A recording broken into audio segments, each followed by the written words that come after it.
বৃত্তস্থ কোণ সম্পর্কিত উপপাদ্য চ্যাপ্টারের এই এমসিকিউগুলো আমরা এখন করব। এই এমসিকিউগুলো এরকম অঙ্ক মাধ্যমিক পরীক্ষায় আসে এবং খুব ইন্টারেস্ট পাবে এই অঙ্কগুলো করতে, কারণ আমি বুঝিয়ে দিব করার সময়।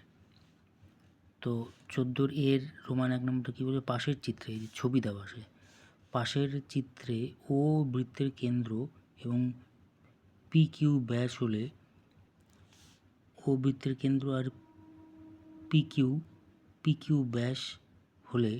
ব্যাস হলে এক্স এর মান নির্ণয় করতে বলেছে। এক্স এর মান মানে কোনটা?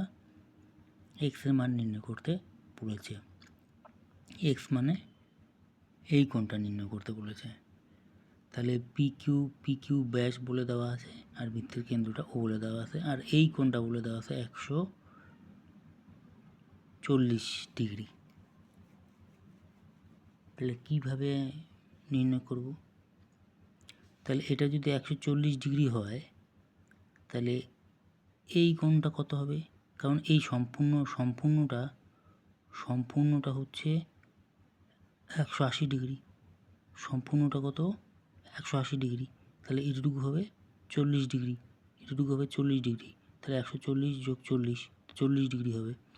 তাহলে আমরা যদি ভালো করে দেখি, আর কিউ এই বৃত্তচাপের উপর এটা হচ্ছে কেন্দ্রস্থ কোণ আর এটা হচ্ছে পরিধিস্থ কোণ।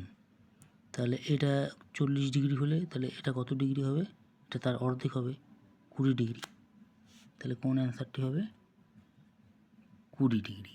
এই যে 20, ডি নম্বরটা। এবার পাশের চিত্রে ও বৃত্তের কেন্দ্র হলে এক্স এর মান নির্ণয় করতে বলেছে। পাশের চিত্রে মানে এই চিত্রে ও বৃত্তের কেন্দ্র হলে এই যে এক্স এর মান নির্ণয় করতে বলেছে। এইখানে দেওয়া আছে কিউ কিউ কোণটা দেওয়া আছে 140 ডিগ্রি, না সরি, এখানে দেওয়া আছে কিউ ও পি, এই কোণটা দেওয়া আছে 140 ডিগ্রি, আর ও পি এই কোণটা দেওয়া আছে 80 ডিগ্রি। তাহলে এই কোণটা কত হবে? তাহলে এটা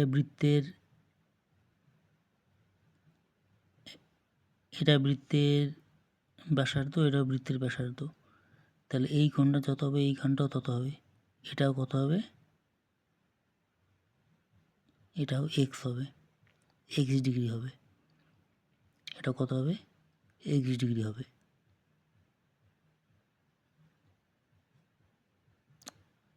আর এই কোণটা কত দেওয়া আছে? 80 ডিগ্রি।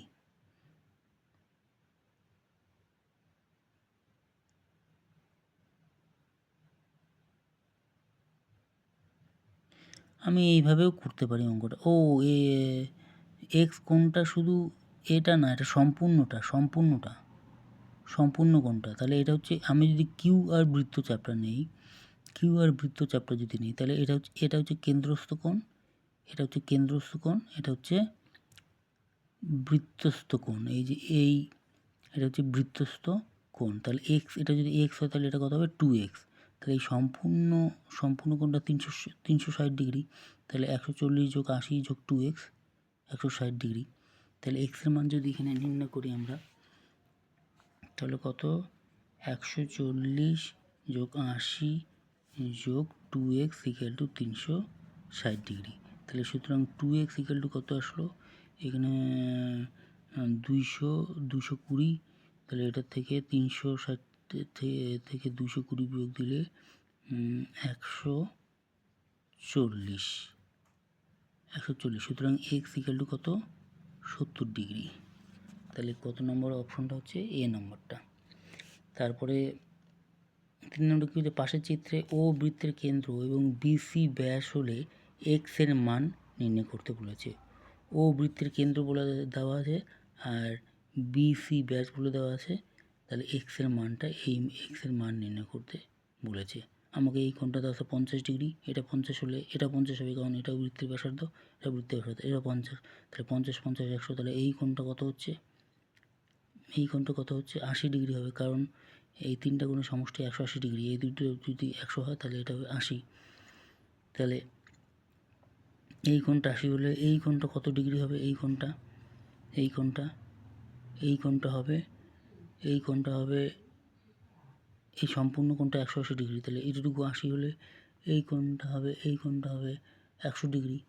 তাহলে ভালো করে যদি দেখি এসি চাপের এটা কেন্দ্রস্থ কোণ আর এটা হচ্ছে বৃত্তস্থ কোণ, তাহলে এটা 100 হলে এটা তার অর্ধেক হবে 50 ডিগ্রি, তাহলে কোনটা অ্যান্সার হবে 50 ডিগ্রি। তারপর 4 নম্বরটা কি বলেছে এবিসি ত্রিভুজের ও পরিকেন্দ্র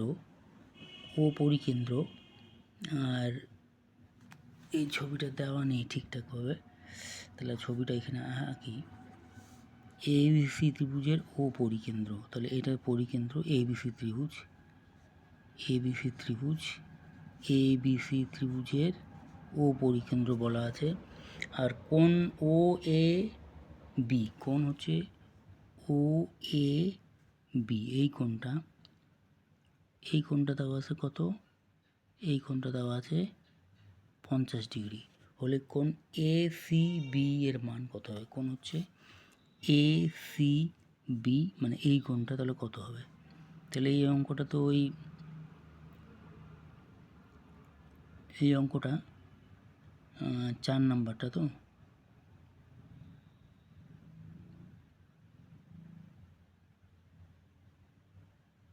এটা যুক্ত করলাম, তাহলে এটা 50 হলে এটা কত, এটা 50, এটা কত 80, তাহলে এই কোণটা কত হবে 40 ডিগ্রি, এই কোণটা কত হবে 40 ডিগ্রি। তার পাশের চিত্রে ও বৃত্তের কেন্দ্র হলে কোণ পি ও আর এর মান কত, পাশের চিত্রে ও বৃত্তের ক্ষেত্র হলে কোণ হচ্ছে পি ও আর, এই কোণটা নির্ণয় করতে হবে, পি ও আর এই কোণটার এই কোণটা দেওয়া আছে। তাহলে আমরা যদি ভালো করে দেখি এই বৃত্তচাপের অধীনে এটা হচ্ছে কেন্দ্রস্থ কোণ আর এই বৃত্তচাপের অধীনে না, এই অঙ্কটা একটু অন্যভাবে হবে, তাহলে আমি এই কোণটা এক্স ডিগ্রি ধরে নিই, এই কোণটা কততে এক্স ডিগ্রি, তাহলে এই কোণটা বিপ্রতীপ কোণ এটাও এক্স ডিগ্রি হবে, তাহলে এই কোণটা এক্স ডিগ্রি হলে এই কোণটা কত হবে 10 ডিগ্রি, কারণ এটা 10 বৃত্তের ব্যাসার্ধ এটাও না, বৃত্তের ব্যাসার্ধ না, এই কোণটা জানি না, এই কোণটাই নির্ণয় করতে বলেছে, এই কোণটা ধরে নিলাম, এই কোণটা হচ্ছে পি ডিগ্রি, তাহলে এটা যদি পি ডিগ্রি হয় তাহলে এই বৃত্তচাপটা যদি আমরা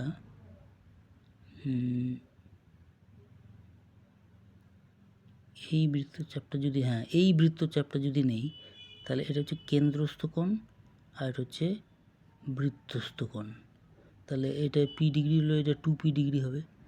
ছবিটা এঁকে করি তাই বিষয়টি পরিষ্কার হবে। তাহলে ছবিটা হচ্ছে এরকম যে ও বৃত্তের কেন্দ্র দেওয়া আছে, পি দেওয়া আছে, কিউ দেওয়া আছে, পি কিউ যুক্ত করলাম, এটা যুক্ত করলাম,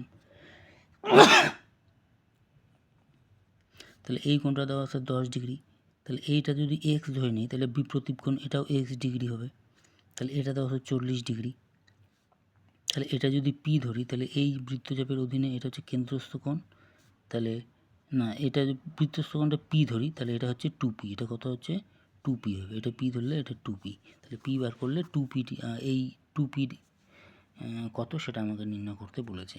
তাহলে এই তিনটা কোণের সমষ্টি কত 180 ডিগ্রি, আবার এখানেও এই তিনটা কোণের সমষ্টি 180 ডিগ্রি, তার মানে হচ্ছে 10 ডিগ্রি যোগ 2p যোগ এক্স কত হচ্ছে 180 ডিগ্রি, আবার এখানে হচ্ছে